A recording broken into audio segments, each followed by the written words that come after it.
ओम शांति। 9 अक्टूबर 2024 आज की मुरली के महावाक्य हैं। बाबा ने कहा, मीठे बच्चे, विश्व का राज्य बाहुबल से नहीं लिया जा सकता, उसके लिए योग बल चाहिए। यह भी एक लॉ है। प्रश्न, श्री बाबा स्वयं ही स्वयं पर कौन सा वंडर खाते हैं? उत्तर, बाबा कहते, देखो कैसा वंडर है, मैं तुम्हें पढ़ाता हूँ। यह मैंने किसी से कभी पढ़ा नहीं है। मेरा कोई बाप नहीं, मेरा कोई टीचर नहीं, गुरु नहीं, मैं सृष्टि चक्र में पुनर्जन्म लेता नहीं, फिर भी तुम्हें सभी जन्मों की कहानी सुना देता हूँ। खुद 84 के चक्र में नहीं आता, लेकिन चक्र का ज्ञान बिल्कुल एक्यूरेट देता हूँ। कितना नया बाबा ने आज की मुरली में हमें सुनाया, बहुत वंडर है ना। ओम शांति। रूहानी बाप तुम बच्चों को स्वदर्शन चक्रधारी बनाते हैं। आत्मा का चक्र कैसे फिरता है, 84 के चक्र में आत्मा कैसे आती है, तो स्व का है ना दर्शन, स्व दर्शन चक्रधारी बनाते हैं। अर्थात तुम इस 84 के चक्र को जान जाते हो, आगे नहीं जानते थे, अभी बाप द्वारा तुमने जाना है। 84 जन्मों के चक्र में तुम आते हो जरूर। तुम बच्चों को 84 के चक्र का नॉलेज देता हूँ। मैं स्वदर्शन चक्रधारी हूँ, परंतु प्रैक्टिकल में 84 जन्मों के चक्र में आता नहीं हूँ। वंडर है ना। तो इससे समझ जाना चाहिए शिव बाप में सारा ज्ञान है। तुम जानते हो हम ब्राह्मण अभी स्वदर्शन चक्रधारी बनते हैं, बाबा नहीं बनते हैं। फिर उनमें अनुभव कहाँ से आया? हमको तो अनुभव प्राप्त होता है, बाबा कहाँ से अनुभव लाते हैं जो तुमको सुनाते हैं? प्रैक्टिकल अनुभव होना चाहिए ना। बाप कहते हैं, मुझे ज्ञान का सागर कहते हैं, परंतु मैं तो 84 जन्मों के चक्र में आता नहीं हूँ, फिर मेरे में यह ज्ञान कहाँ से आया? टीचर पढ़ाते हैं तो जरूर खुद पढ़ा हुआ है ना। यह श्री बाबा कैसे पढ़ा? इनको कैसे 84 के चक्र का मालूम पड़ा, जबकि खुद 84 जन्मों में नहीं आता है?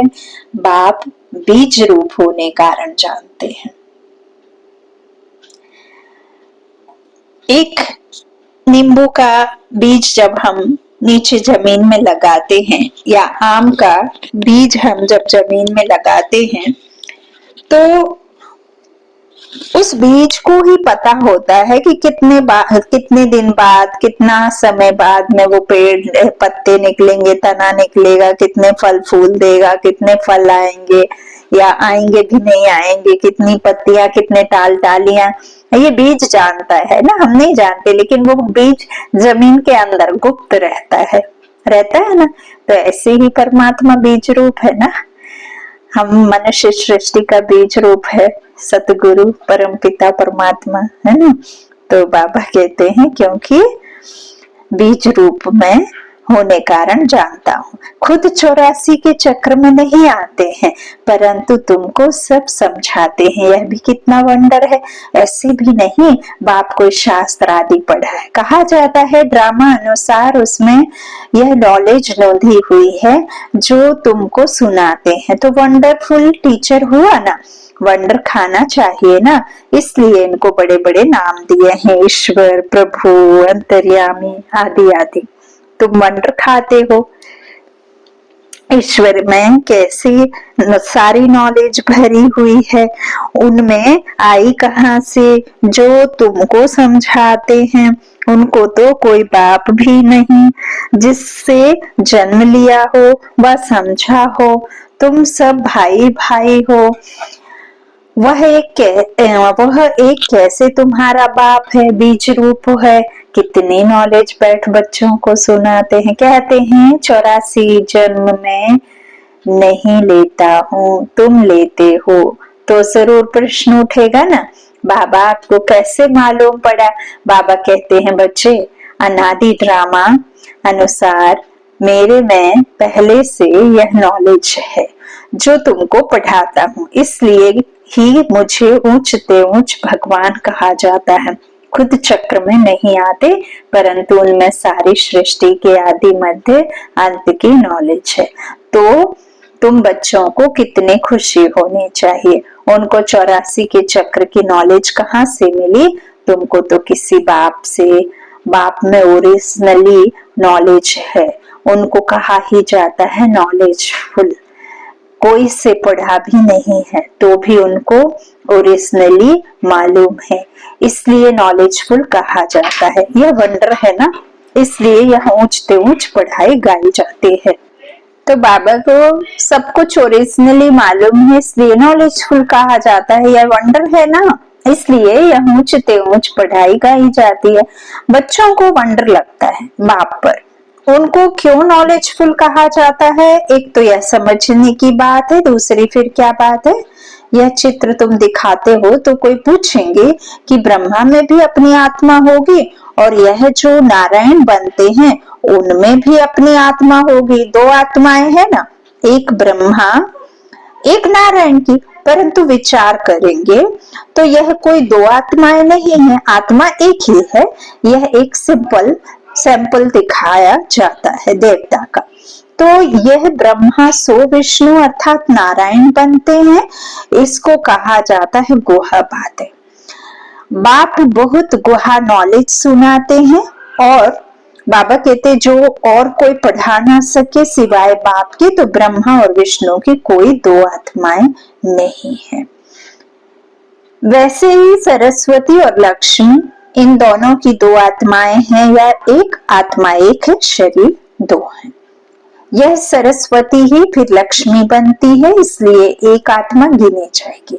84 जन्म एक ही आत्मा लेती है, यह बड़ी समझ की बात है। ब्राह्मण सो देवता, देवता सो क्षत्रिय बनते हैं। आत्मा एक शरीर छोड़ दूसरा लेती है, आत्मा एक ही है। यह एक सैंपल दिखाया जाता है कैसे ब्राह्मण सो देवता बनते हैं। हम सो का अर्थ कितना अच्छा है। इनको कहा जाता है गुहा गुहा बातें। इसमें भी पहले पहले तो यह समझ चाहिए कि हम एक बाप के बच्चे, सभी आत्माएं असल परम धाम में रहने वाले हैं। यहाँ पाठ बजाने आए हैं, यह खेल है। बाप तुमको इस खेल का समाचार बैठ सुनाते हैं। बाप तो ओरिजिनली जानते ही हैं। तो बाबा कहते हैं कि तुम सब जो आत्माएं हो वो परम धाम के निवासी हो, और तुम आत्माएं मेरी संतान हो। यहाँ तुमने ये शरीर पहना है पाठ बजाने के लिए, तो यह समाचार बैठ बाप सुनाते हैं। बाप तो ओरिजिनली जानते ही हैं, उनको कोई ने सिखलाया नहीं है। इस 84 के चक्र को वही जानते हैं जो इस समय तुमको सुनाते हैं। फिर तुम भूल जाते हो, फिर उनका शास्त्र कैसे बन सकता?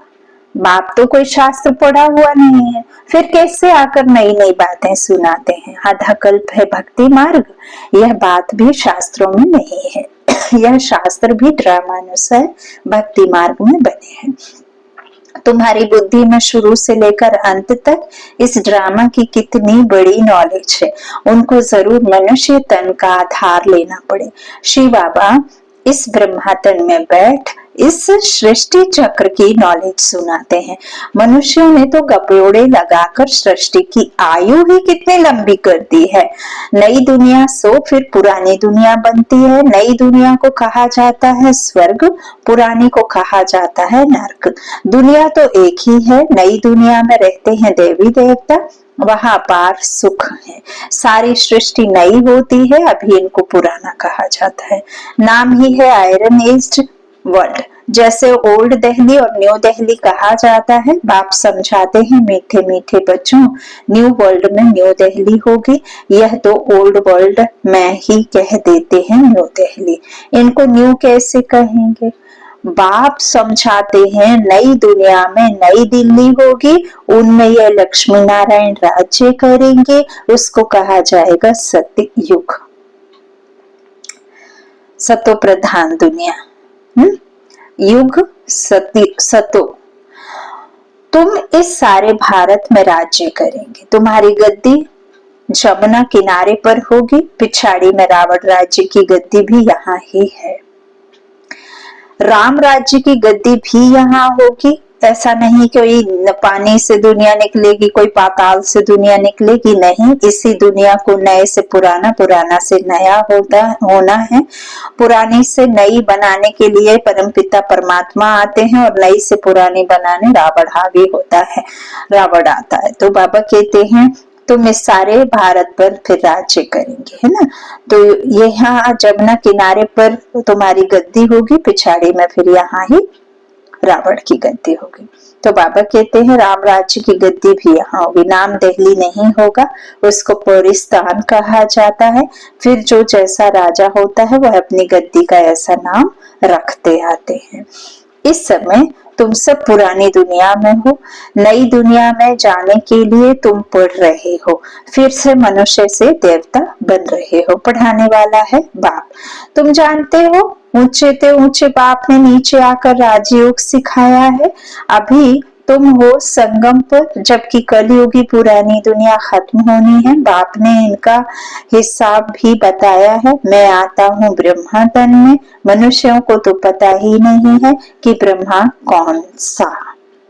सुना है प्रजापिता ब्रह्मा। तुम प्रजा हो ना ब्रह्मा की, इसलिए अपने को बेके कहलाते हो। वास्तव में शिव बाबा के बच्चे शिववंशी हो तब निराकार आत्माएं हो, फिर साकार में प्रजापिता ब्रह्मा के बच्चे भाई बहन हो, और कोई भी संबंध नहीं है। इस समय तुम उस कलयुगी संबंध को भूलते हो क्योंकि उनमें बंधन है। तुम जाते हो नई दुनिया में, ब्राह्मणों की चोटी होती है। चोटी ब्राह्मणों की निशानी है। तुम ब्राह्मणों का यह कुल है, वह है कलयुगी ब्राह्मण। ब्राह्मण अक्सर करके पंडे होते हैं। एक धामा खाते हैं, दूसरे ब्राह्मण गीता सुनाते हैं। अभी तुम ब्राह्मण यह गीता सुनाते हो, वह भी गीता सुनाते हैं, तुम भी गीता सुनाते हो। फर्क देखो कितना है। तुम कहते हो कृष्ण को भगवान नहीं कह सकते, कृष्ण को तो देवता कहा जाता है, उनमें दैवी गुण है, उनको तो इन आंखों से देखा जा सकता है। शिव के मंदिर में देखेंगे, शिव को अपना शरीर है नहीं, वह है परम आत्मा अर्थात परमात्मा, एवर प्योर। ईश्वर, प्रभु, भगवान आदि अक्षर का कोई अर्थ नहीं निकलता। परमात्मा ही सुप्रीम आत्मा है। तुम नॉन सुप्रीम हो। फर्क देखो कितना है। तुम्हारी आत्मा और उस आत्मा में, तुम आत्माएं अभी परमात्मा से सीख रही हो, वह कोई से सीखा नहीं है। यह तो फादर है ना। उस परमपिता परमात्मा को तुम फादर भी कहते, टीचर भी कहते और गुरु भी कहते। है एक ही। जैसे कि एक स्त्री, उसका रोल है तो एक ही, लेकिन वो माँ भी है, वो भाई की बहन भी है, वो पिता की बेटी भी है ना। वो बच्चे की माँ भी है, एक पति की वो पत्नी भी है, लेकिन वो है तो एक ही, है ना। ऐसे ही परमात्मा कहते हैं कि तुम फादर भी कहते हो, टीचर भी कहते हो और गुरु भी कहते हो, है एक ही। और कोई भी आत्मा बाप, टीचर, गुरु नहीं बन सकती, क्योंकि आप जब बच्चे रहेंगे तो माता पिता दूसरे रहेंगे। जब आप पढ़ाई के योग्य होंगे तो आपका टीचर कोई और होगा। जब फिर आपकी वृद्ध अवस्था या आपकी जो अवस्था होती है 60 के ऊपर, तब गुरु करते हैं, तो अलग अलग। लेकिन यहाँ देखो एक ही तीन है, बाप, टीचर, सतगुरु। तो टीचर बनवो हमें सृष्टि का इस आदि मध्य अंत के ड्रामा का राज समझाते हैं, 84 का चक्र समझाते हैं, हम कैसे देवी देवता बने ये हमें शिक्षा देते हैं टीचर बन, और हमें सतमार्ग, सच्ची दुनिया का मालिक बनाते हैं, मुक्ति जीवन मुक्ति दाता देते हैं। तो सतगुरु भी हुआ ना, और बाप बन फिर पालना भी कर रहे हैं। तो इसीलिए बाबा कहते हैं वो हमारा बाप, टीचर, सतगुरु है। बाबा कहते हैं इस तरह एक ही परमात्मा है, उनको कहा जाता है सुप्रीम। हर एक को पहले फादर चाहिए, फिर टीचर चाहिए, फिर पिछाड़ी में चाहिए गुरु। बाप भी कहते हैं मैं तुम्हारा बाप भी बनता हूँ। सबसे पहले क्या बनते हैं, पिता और बच्चे का संबंध समझाते हैं कि तुम आत्मा हो और मैं परमात्मा तुम्हारा बाप हूँ। फिर बाबा कहते हैं कि तुमको क्या करता हूँ, पहले मैं बाप बनता हूँ, फिर टीचर बनता हूँ और फिर मैं ही तुम्हारा सदगति दाता सदगुरु भी बनता हूँ। सदगति देने वाला गुरु है ही एक, बाकी तो गुरु अनेक हैं। बाप कहते हैं मैं तुम सबको सदगति देता हूँ, तुम सब सतयुग में जाएंगे, बाकी सब चले जाएंगे शांति धाम, जिसको परम धाम कहते हैं। सतयुग में आदि सनातन देवी देवता धर्म था, बाकी कोई धर्म है नहीं, और सभी आत्माएं चली जाती हैं मुक्ति धाम में। मुक्ति धाम कहाँ है, जहाँ आत्माओं का रहने का स्थान है। सदगति कहा जाता है सतयुग को। पाठ बजाते बजाते फिर दुर्गति में आ जाते हैं। तुम ही सदगति से फिर दुर्गति में आते हो, तुम ही पूरे 84 जन्म लेते हो। यथा राजा रानी तथा प्रजा जो उस समय होंगे 9 लाख तो पहले आएंगे। 84 जन्म 9 लाख तो लेंगे ना, जो पहले में आएंगे आदि में सतयुग में 9 लाख, तो वो 84 जन्म लेंगे ना जो पहले आते हैं। तो बाबा कहते हैं फिर दूसरे आते रहेंगे। यह हिसाब किया जाता है, जो बाप समझाते हैं सब 84 जन्म नहीं लेते हैं। पहले पहले आने वाले ही 84 जन्म लेते हैं, फिर कम कम लेते आते हैं, मैक्सिमम है 84। यह जो बातें हैं यह और कोई मनुष्य नहीं जानते, बाप ही बैठ समझाते हैं। गीता में है भगवान वाच, अभी तुम समझ गए हो आदि सनातन देवी देवता धर्म कोई कृष्ण ने नहीं रचा है। अब समझ गए हो ना। तो बाबा कहते हैं यह तो बाप ही स्थापन करते हैं, कृष्ण तो उस परमात्मा की संतान है। वो तो खुद अभी पढ़ाई पढ़ फिर कृष्ण के लिए पुरुषार्थ कर रहे हैं। जो ब्रह्मा की आत्मा है उसे ही कृष्ण का जन्म लेना है, कृष्ण का शरीर उसी आत्मा को पावन बनकर कर्मातीत बनकर लेना है। तो अभी प्रजापिता ब्रह्मा के अंदर जो आत्मा उस शरीर में है वही कृष्ण के लिए पढ़ाई पढ़ती, फिर वही कृष्ण बनती। सतो प्रधान अवस्था बाल्य अवस्था कृष्ण, जब उनका स्वयंवर होता है तो वही फिर नारायण बनते हैं। और जो राधे मम्मा है सरस्वती, वो ज्ञान लेकर के ज्ञान ज्ञानेश्वरी बन राजराजेश्वरी बनती, वो फिर कौन बनती हैं, राधा। और फिर वही बनती हैं स्वयंवर के बाद लक्ष्मी, है ना। जैसे आप बच्चे कन्या रहते हो फिर माँ बन जाते, बीबी बनते हो फिर माँ बन जाते हो, है ना। तो अपने फिर घर बार संभालते हो। तो ऐसे ही बाबा कहते ये सब समझने की बातें हैं, है ना। तो भगवान बाज है, कृष्ण ने नहीं रचा, या तो बाप ही स्थापन करते हैं। कृष्ण की आत्मा ने 84 जन्मों के अंत में यह ज्ञान सुना है जो पहले नंबर में आया है। यह बातें समझने की है, रोज पढ़ना है। तुम स्टूडेंट हो भगवान के। भगवान बाज है ना, मैं तुमको राजाओं का राजा बनाता हूँ। यह है पुरानी दुनिया, नई दुनिया माना सतयुग, अभी है कलयुग। बाप आकर कलयुगी पतित से सतयुगी पावन देवता बनाते हैं, इसलिए कलयुगी मनुष्य पुकारते हैं बाबा आकर हमको पावन बनाओ। कलयुगी पतित से सतयुगी पावन बनाओ। फर्क देखो कितना है। कलयुग में है अपार दुख, बच्चा जन्मा सुख हुआ, कल मर गया दुखी हो जाएगा। सारी आयु कितना दुख होता है, यह है ही दुख की दुनिया। अभी बाप सुख की दुनिया स्थापन कर रहे हैं। तुमको स्वर्गवासी देवता बनाने आए हैं। अभी तुम पुरुषोत्तम संगम युग पर हो, उत्तम ते उत्तम पुरुष व नारी बनते हो। तुम आते ही हो यह लक्ष्मी नारायण बनने लिए। स्टूडेंट टीचर से योग रखते हैं क्योंकि समझते हैं इन द्वारा हम पढ़कर फलाना बनेंगे। यहाँ तुम योग लगाते हो किसके साथ में, परम पिता परमात्मा शिव से। योग अर्थात याद, जोड़, मन का जोड़ उस ईश्वर के साथ में, है ना। तो मन को जोड़ना, जब मन हमारा उससे हट जाता है तो हम भूल के ही तो फिर दुनिया पुरानी होना हो जाती है, पुराने दुनिया में आ जाते हैं ना। तो बाबा कहते हैं जो तुम्हें देवता बनाते हैं उनसे तुम योग लगाते हो।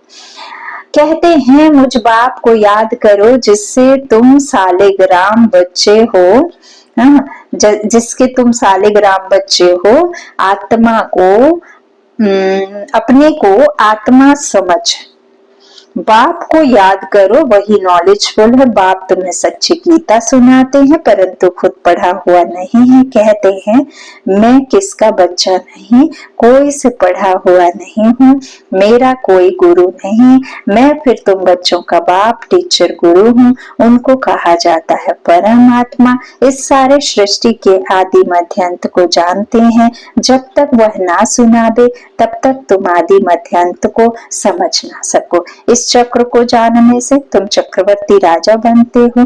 तुमको यह बाबा नहीं पढ़ाते हैं, इसमें शिव बाबा प्रवेश कर आत्माओं को पढ़ाते हैं।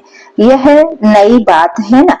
यह होते ही है संगम पर पुरानी दुनिया खत्म हो जाएगी। फिर बाबा कहते हैं किसकी दबी रही धूल में किसकी राजा खाए। बच्चों को कहते हैं भक्तों का कल्याण करने लिए, फिर से देवता बनने लिए यह पाठशाला म्यूजियम खोलो जहां बहुत आकर सुख का वर्षा पाएंगे। अभी रावण राज्य है ना, राम राज्य में था सुख, रावण राज्य में है दुख, क्योंकि सब विकारी बन गए हैं। वह है ही निर्विकारी दुनिया। बच्चे तो इन लक्ष्मी नारायण आदि को भी है ना, लक्ष्मी नारायण को भी है बाबा कहते हैं बच्चे, परंतु वहां है योग बल से, यहाँ भोग से है। बाप तुमको योग बल सिखलाते हैं। योग बल से तुम विश्व के मालिक बनते हो। बाहुबल से कोई विश्व का मालिक बन ना सके, लौ नहीं कहता। तुम बच्चे याद के बल से सारे विश्व की बादशाही ले रहे हो। कितनी ऊंची पढ़ाई है। बाप कहते हैं पहले पहले पवित्रता की प्रतिज्ञा करो, पवित्र बनने से ही फिर तुम पवित्र दुनिया के मालिक बनेंगे। अच्छा, मीठे मीठे सिक्के लदे बच्चों प्रति माता पिता बाप दादा का याद प्यार और गुड मॉर्निंग। रूहानी बाप की रूहानी बच्चों को नमस्ते। हम रूहानी बच्चों की रूहानी माता पिता बाप दादा को याद प्यार और गुड मॉर्निंग। शुक्रिया बाबा। धारणा के लिए मुख्य सार।